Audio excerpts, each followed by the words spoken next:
Halo teman-teman semuanya, Assalamualaikum warahmatullahi wabarakatuh. Saya Ibrahim. Kali ini kita akan membahas tentang aquascape untuk pemula.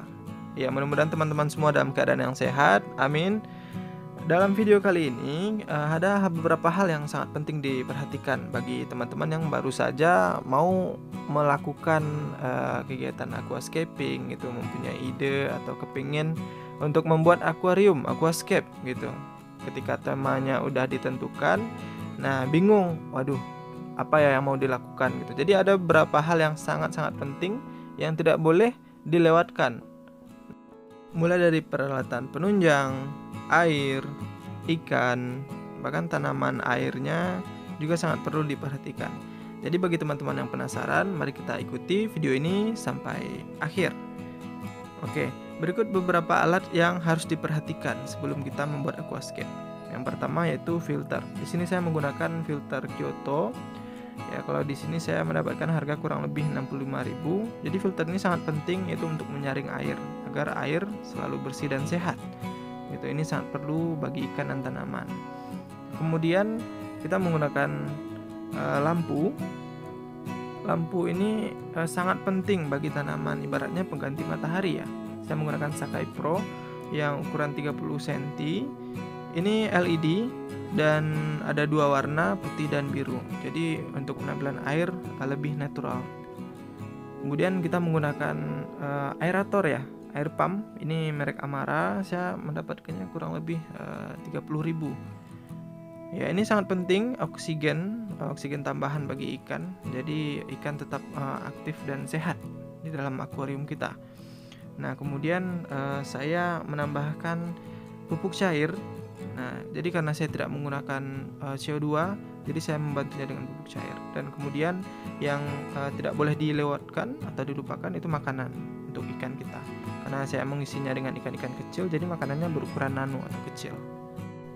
Oke, selanjutnya adalah ikan. Jadi ikan merupakan hal yang sangat penting untuk diperhatikan gitu. Jangan sampai tidak diperhatikan karena ini bisa berpengaruh terhadap ekosistem aquascape kita gitu. Ada orang yang salah pilih ikan, jadi ya aquascape-nya tanamannya dimakan oleh ikan gitu. Kalau untuk ikan yang ada di dalam akuarium saya, yang pertama itu adalah molly. Jadi molly ini sangat saya sarankan untuk aquascaper pemula gitu, bagi yang ingin memulai, karena ikannya sangat tangguh, sangat mudah beradaptasi dengan lingkungan yang baru dan gampang untuk berkembang biak gitu. Jadi gampang sekali ketika kita beli dari toko ya, kita pindahkan. Nah, bisa berkembang biak juga dalam waktu yang cepat. Yang di atas ini adalah betina dan yang di bawah adalah jantan. Dari bentuk siripnya bisa kita lihat dari atas dan yang di bawah lebih panjang yang jantan. Kemudian di dalam akuarium saya itu juga ada ikan gapi. Jadi ikan ini berukuran lebih kecil dari molly, tapi bisa digabungkan dan juga tidak berbahaya terhadap tanaman. Kemudian ada ikan pelati, hampir mirip dengan molly sekilas penampakannya, tapi berbeda jenis. Kemudian ada neon tetra. Jadi ini adalah ikan favorit bagi hampir semua aquascaper. Ya, karena ikannya unik, memantulkan cahaya merah dan biru, bagus. Kemudian ada red eye tetra, ini yang jenis balonnya. Ikan ini akan lebih bagus dipelihara bergerombolan. Nah, kemudian masuk ke sesi bersih-bersih. Jadi saya ada squad bersih-bersih. Ini ada Corydoras albino dan kemudian ada keong turbo. Ya, jadi sesi bersih-bersih ini ya memang untuk membersihkan akuarium, baik itu kaca ataupun sisa-sisa makanan yang berada di lantai akuarium. Nah, kemudian ada udang red cherry. Ya, kalau di dalam tank saya ada red cherry dan ada warna biru juga gitu. Selanjutnya tanaman. Ya, jadi tentunya di sini kita membicarakan tentang tanaman air, tanaman yang bisa hidup di dalam air gitu. Yang pertama di dalam akuarium saya, di dalam aquascape saya ada buce.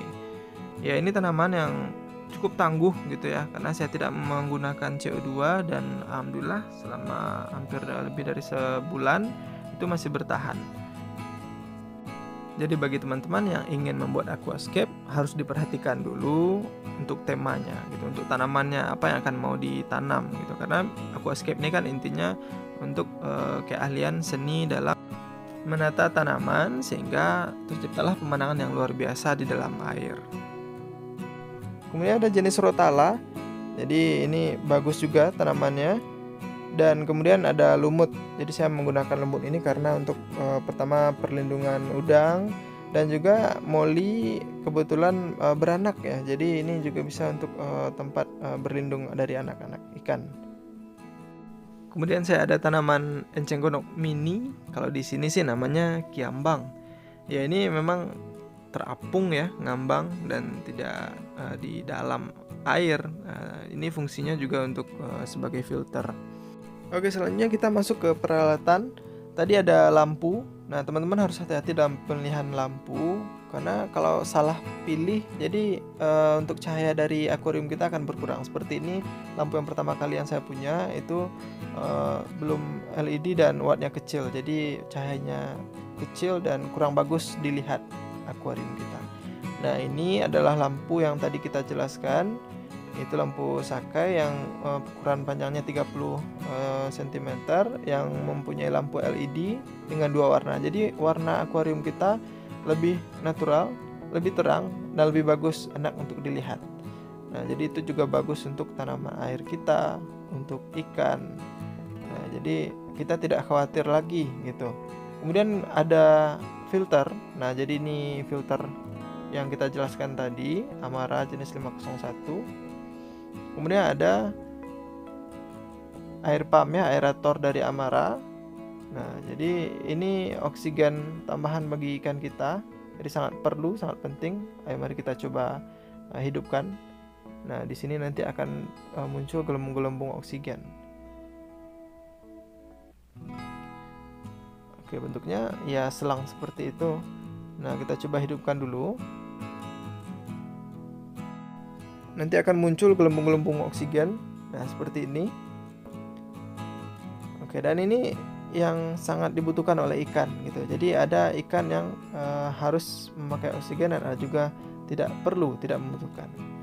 Kemudian ini adalah makanan.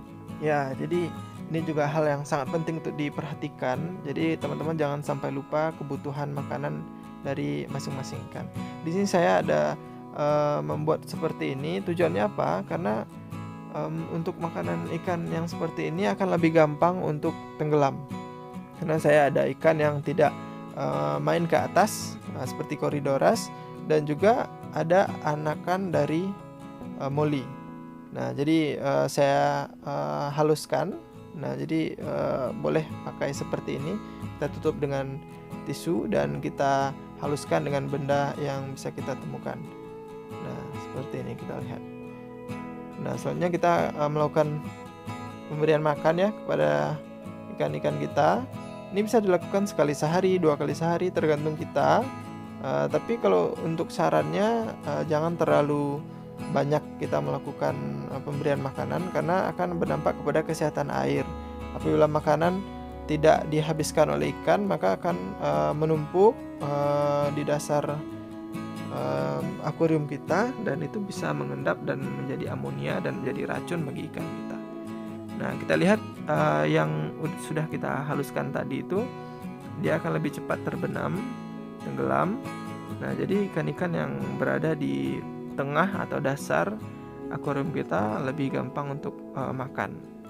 Ya, di sini bisa kita lihat nih ada anak ikan moli juga. Jadi saya ingin melihat ngasih tahu teman-teman. Nah, ini yang kecil ini. Nah, ini anak ikan moli. Nah, jadi ya dia kan masih kecil, jadi mungkin takut dibully kali ya. Nah, jadi ya makannya di bawah gitu, yang sisa-sisa. Bisa kita lihat di sini. Ini juga ada satu lagi anakan. Kebetulan indukannya ini berwarna hitam. Kemudian untuk air, jadi teman-teman bisa mengganti air sekali atau 2 kali dalam seminggu, tergantung kebutuhan kita. Ya, kalau airnya sudah sedikit kotor, boleh diganti. Cara penggantian airnya itu tidak dikuras semuanya, tapi disisakan sekitar 60%, kemudian ditambahkan dengan air baru yang sudah didiamkan semalam atau 2 malam, gitu. Agar kualitas airnya lebih terjaga sehingga ikan dan tanaman lebih sehat.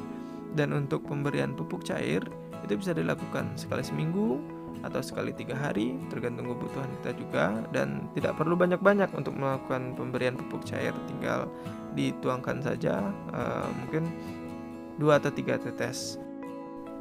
Kemudian untuk alat-alat, ikan, dan tanaman yang sudah kita jelaskan tadi, itu merupakan komponen yang gampang sekali teman-teman temukan di toko-toko terdekat. Jadi teman-teman jangan khawatir, pasti akan menemukannya gitu, karena itu masih jenis-jenis yang umum yang bisa ditemukan. Dan untuk alat-alat seperti filter, pompa air atau aerator, dan juga lampu, itu juga sangat mudah untuk dirakit dan tinggal kita sambungkan dengan arus listrik. Oke, sekian video kita kali ini. Terima kasih untuk teman-teman yang sudah menonton video ini dari awal sampai akhir. Mudah-mudahan bermanfaat. Bagi teman-teman yang suka dengan channel ini, silahkan di subscribe agar channel ini lebih berkembang ke depannya. Jangan lupa di like dan di share dengan teman-teman untuk membagikan informasi ini. Terima kasih banyak. Saya Ibrahim pamit. Sampai ketemu lagi di video berikutnya. Assalamualaikum warahmatullahi wabarakatuh. Bye.